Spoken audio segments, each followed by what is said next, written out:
evening, everyone. I'm going to be taking you on artificial intelligence problem presentation. Hi, the name is there, Natskunda Catherine, and I will specifically choose a problem that I will take you in. And so the problem I chose is restaurant order picking. I'm going to try to bring out the concept of artificial intelligence in restaurant order picking and how is that going to be important. Literally, that many restaurants are growing up today intending to improve the economic status of people. That includes the employees, employers. That's a checkpoint for poverty levels. Nevertheless, they grow up on delays. Take an example of how time is managed in picking orders of their customers who actually generate the incomes they need for their payments and growth of their business. This facilitates poor service and hence loss of customers, bankruptcy hits, and thus growing many lives to the walls of poverty. And if we really see the problems we have square today, poverty is a lead. When we check in the SDG goals, poverty is a lead, and we actually don't know the exact reasons why that happens, but we are going to use our artificial intelligence and keep solving one by one in any way we can. Together we can. So it matters to solve the issues of poor service delivery, which includes the time management. And if to talk about application of artificial intelligence in that program of restaurant order picking, how is it applicable? What can we use? For example, I'm taking an example of using voice ordering, like voice assistant. Take an example, you have a microphone, let me say it's my restaurant, and there are microphones on the table. I'm very sure I will eliminate that time wastage of sitting and wait for the waiters to come and first take the order, then you wait, but you can come, turn on the voice assistant and make an order of what you want. Such have been implemented in some self-driven kiosks, and we believe we can too implement it to manage our life and evolve. We can also use the voice operated technologies that are microphones, and we can use the facial recognition technology in a way that if my client comes in the restaurant and maybe takes a seat, the microphone there will be able to recognize this is a person, and it can turn on there and then, and that order is taken without wasting any time. So that together we can and repeat. Then when you talk about the type of data I could be using, remember now I've been telling you clients are coming. I need to get their their audios right. I may not use the sounds because the client may come and push the chair and my voice assistant turns on and makes an order that we cannot differentiate. But when I'm using the audios, I'm able to recognize he has made or she has made an order of this. Images were possible because it's going to be seeing on the menu, and if it is on the phone, you can actually use also the text. And when we come to the supervised and unsupervised learning, what do we talk about the supervised and unsupervised learning? What do we understand when I talk about supervised learning? Supervised learning is us. I'm going to differentiate to you supervised and unsupervised learning because all this is necessary. So when I tell you that supervised produces accurate results, recall supervised learning, I can label the data sets that I want. Like if I'm making my model, I'm able to train my model to use audios. And if I'm telling you that unsupervised may give less accurate results, because in unsupervised learning, data sets are already determined. So that means that I'll just enter the data and leave the model to determine what is it, and it might determine it in a wrong way.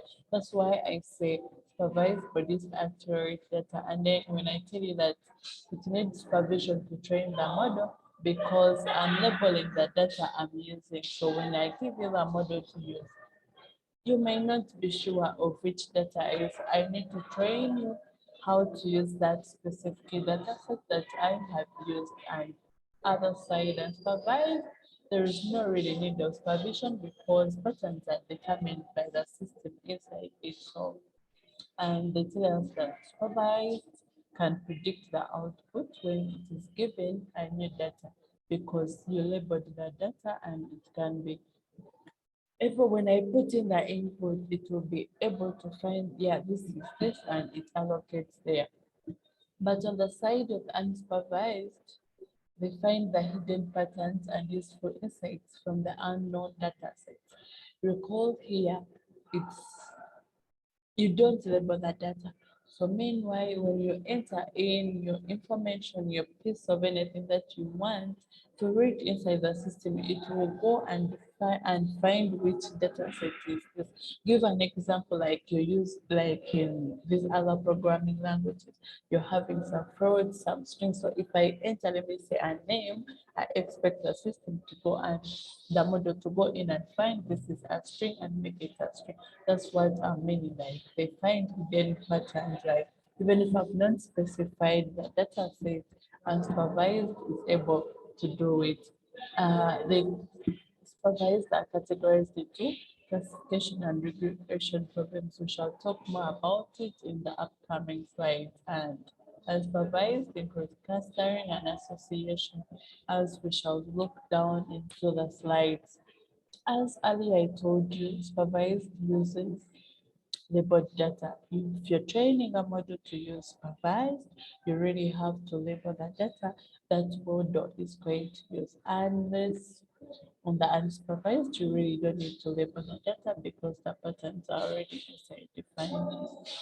And we tell you that supervised can give you direct feedback. What do I mean that can give you direct feedback? Recall you labeled the data set you're using. So you're able to know if I have entered this, they're able to give you the feedback. It is this, which is not the case in the unsupervised. And input data provided along with the output.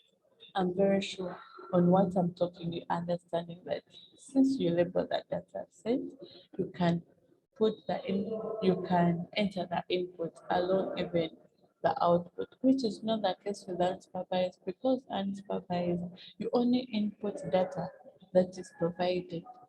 Recall it is the model that is determining that data set itself, not you having the power to label that data. So that's why it is you only input data that is provided. Unsupervised is not close to true artificial intelligence, because when we think of artificial intelligence, it is actually supposed to be artificial intelligence. Like there's nothing like you're contributing to concrete the model. And when they tell you that it's unsupervised is close to the true artificial intelligence, because it is able to sit back in its system and determine the patterns and implement them. Yeah, there we continue to slide 6. Going as I told you in the most slides, I'll be explaining on the supervised learning techniques, that is classification and regression. So according to the problem that I listed for you, how will I implement the classification? Classification here, data is categorized into given classes. For like, let me give an example. A client has come, has entered the restaurant, and he has made an order of a certain food. And by the end of that day, I have various clients who have made different orders. Classification as a technique in supervised, it will be able to group the different orders. Let me say this one ordered local foods, this one ordered, this different type of dishes. So that means by the time I keep moving with my model, it will be able to identify that when someone makes an order that I need this and this and this, the model will immediately run to the local food and process that order, then first rushing around to find which one is which. And for the regression, in regression, data is continuous. We are dealing with something that is continuous. So here, how will this be able? How can I show you this in that problem that we are trying to eliminate? Remember, it's a problem that is part that may cause the poverty that we are fighting for. So regression, this take an example of different seasons because this is continuous data. So in different seasons, I actually don't expect that a meal that they take from my restaurant at early in the morning can really be the same meal someone comes to pick at the lunchtime hour. So according to the different seasons, let me say there's Christmas seasons. I know people will come to take meals, chicken, deep fried, rather than other normal days where I want to eat some dodo, some. So that's what regression looks about. So when it continuously assesses how orders are made and which foods are actually most ordered and then I can be able to know when this is the season, I know my model is active this side and we can do the processing very quickly. On slide 7, I'm actually talking about unsupervised learning techniques, which includes association, clustering. What we understand when we talk about association, this is going to be used to find possible frequent orders made because they like to find most frequent orders made, analyze the patterns in and hope to determine the data necessary for storage. These are association like it will be able to know this is the order that has been made, this is the drinks that have been ordered for, and they analyze which data is it, and they be able to store the data where necessary. For in case that, remember in unsupervised data is not labeled, the model itself is one that determines the data that you're using, like it determines the inside patterns and just makes it for you. So that's why following that. And when we talk about the clustering, this helps to collect information or set data according to similarity and differences. Take an example. Uh, Remember here, you're not labeling the data. The model is labeling, is determining the patterns. So when it is clustering, it is able to find, oh, this was an order of my token, this was an order of this, and to be able to cluster, to group those different things according to their value, according to where data storage that they are meant to be in. There we continue. And I'm going to try to tell you, artificial intelligence is really not easy because mimicking a human being wouldn't be easy, but it's the most trending thing. And they have challenges. Take an example of the bias problem. This is, I'm using a voice assistant. I'm implementing this thing. It's not necessarily that I'm going to implement it in the urban areas, it can be in the rural areas. So take an example of, I'm in my rural setting, I'm using the voice assistant. Some clients will come and they'll be like, this is just wasting my time. This is just exposing my voice, but which is not the problem, which is not the case. And that's one of the problems that we face. Another problem is expensive and it's expensive and rare. Like these are voice assistants. It is technology, it needs implementation, it needs deployment, integration where necessary. So how is it expensive and rare? Obviously, voice assistants are rare, but they can be used. And since they are rare, even the experts to implement them, to do out the data, to get the data we need to use for, they are rare. They are rare, and that makes it hard. That makes it really expensive because if someone is really specializing in that one thing, we really have to overtake because it's the only source we are having. Nevertheless, maintaining those things to be in place is expensive. I talk about the competition. This delays actually the first development of the technology, like it delays the model. Because take an example, you're having very many different orders. Maybe my my model has just started operating, it has not yet analyzed that data well, and when computing the vast volumes of data necessary for efficient service delivery is really very difficult. And when I talk about the poor infrastructure, remember this is a model that I've designed not because we want to eliminate poor services or talk about the poverty only in towns, but even in the villages. But are we sure that all the villages in our world have the electricity, have the sources, have the capabilities? This is one hindrance that someone like me who is processing a voice assistant for a restaurant, we might face along the way. And how can we really come along with the solutions for this? Talking about creating a balanced gender, creating a balanced training data set that includes images, including people of different ethnic, gender, age groups, implementing the system to eliminate the societal biases. The problem bias I talked about is actually in different modes, but we can actually make our restaurants have some pictures of some youth using them, and it's really quite fantastic that it's in a nice way that even an old person can come and be like, I think it is in order.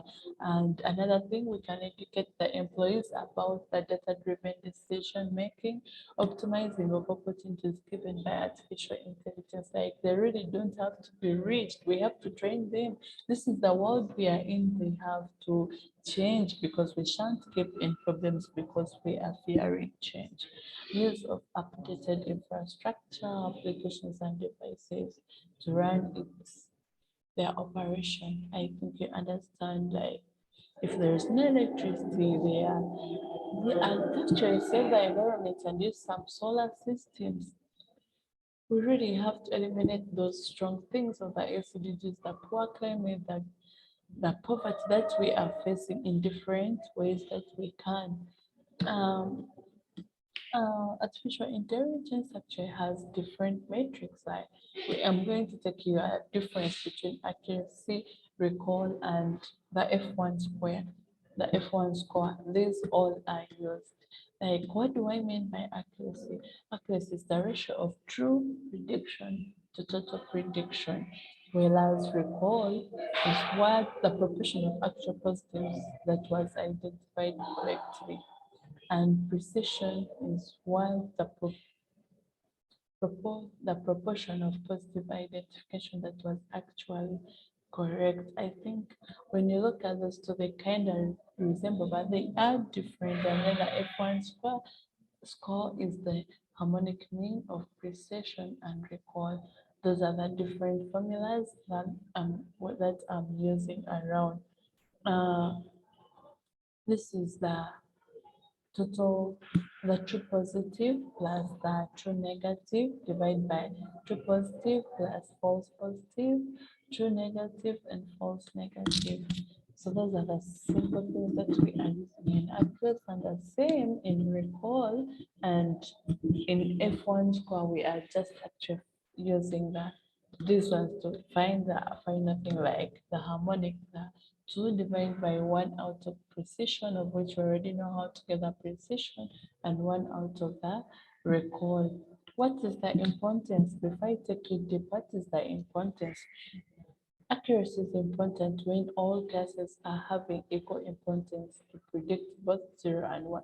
Take an example, it's a class of food, it's a class of drinks, like my restaurant, they really have to be balancing. Like for me to take an accuracy, I have to see how many orders have been made for food, for drinks, and I can be able to identify and recall.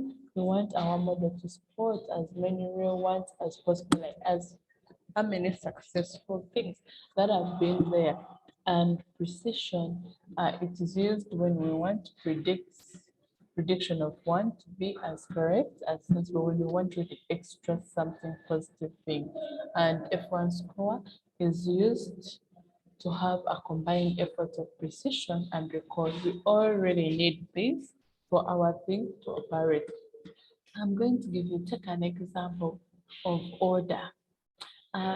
True positive, true positive is True positive is when, for example, I came to a restaurant, I ordered for matoke, and indeed the model understood I wanted matoke and it came out. That is a true positive. It's really what I wanted and it's really what I was provided. True negative is I wanted matoke, but the system didn't identify that was matoke. And true positive is I wanted matoke. Actually, I never wanted matoke, but that system was able to say you wanted matoke. Like that's the way. Um, Artificial intelligence evaluation metrics, they actually use that to add things that way. So what is prediction? Prediction, this answers the question of how many predicted positives are really true. Is it a valid choice of evaluation metric when we really want to be very sure of our prediction? For example, if we are predicting the use of voice assistants to make orders compared to the biased ones who wait for the waiters to take the orders, it's important to avoid customer dissatisfaction because we are predicting those who are using really who are employing the business and those who are really biased and we are predicting at the end of the day we are predicting how was it and accuracy. This evaluation metric is very it's very easy to understand and and easily suitable for binary as well as multi-class problems. Where the class is well balanced, we can implement the accuracy. It helps us to know if the model is variable. For example, we predict uses, others we predict no customer uses others like I'm sorry, we predict no customer uses the voice assistants other than ordering means apart from the voice assistants. That means our and like we have predicted customers are using the voice assistants and waiting for the waiters, and how is it if we predict that there is zero, like there is nothing, like no one is like everyone is using the voice assistants. Our accuracy is going to be 99%. Yes, if it is 99%, is it variable? I chose accuracy because I know we all want to be accurate, but is it accurate and is it variable? That's what I'm trying to bring out. And those are the different sources I got in the information. You can actually follow up and we have different interpretation of artificial intelligence is different. In conclusion, I want to tell you that artificial intelligence is widely being used. Artificial intelligence, actually, what is artificial intelligence? It is demonstrated by machines, especially computer systems, as opposed to the neutral intelligence displayed by animals and humans. It's actually shaping the future of humanity across nearly every industry and it's already the main driver of emerging technologies. Be blessed to embrace the change in the world today. Together we can solve those many problems using our own different artificial intelligence. We can come out with different models and we make everything possible. In a team, we can follow me for more.